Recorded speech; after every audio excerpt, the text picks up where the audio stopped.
Consider this simple question that more than 50% of Harvard students got wrong. A bat and a ball costs $1.10. The bat costs $1 more than the ball. So, how much does the ball cost? 10 cents, right?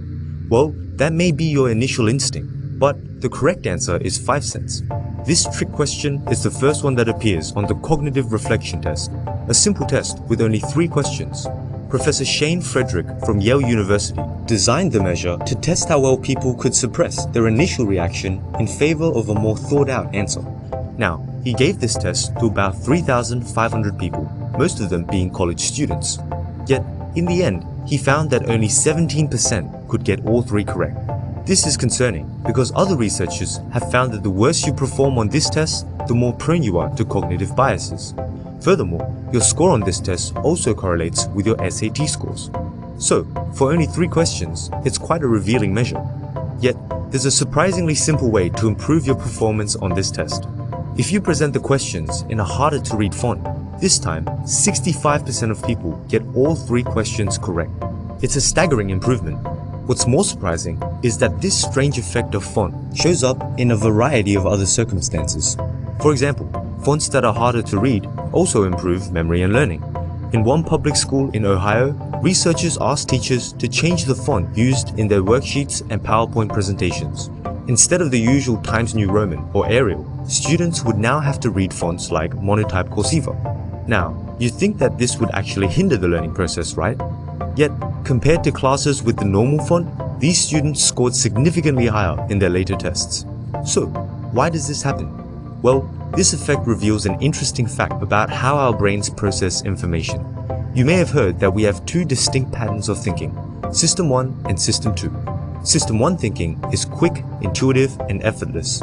It's the type of processing that helps you instantly recognize faces, answer questions like 1 plus 1, and say 10 cents to the bat and ball problem. On the other hand, System 2 thinking is slow, analytical, and more effortful.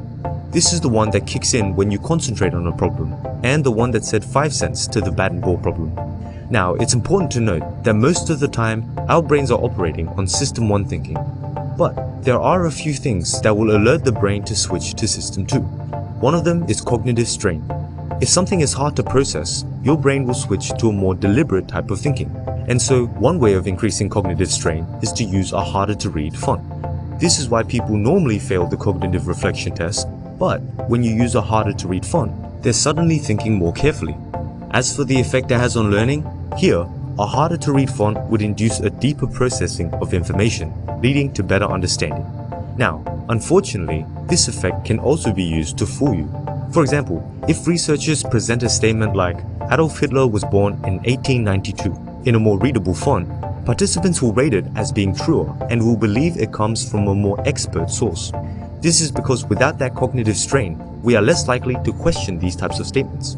So, how can you use this effect to your advantage? Well, here's one trick you can apply it to. Let's say you've written a resume or essay and need to proofread it. Since the words are so familiar to you, a lot of typos fall through. However, next time, try changing the size and font to a more difficult to read one. By increasing cognitive strain, you'll use more of your System 2 thinking and hence be better at spotting typos.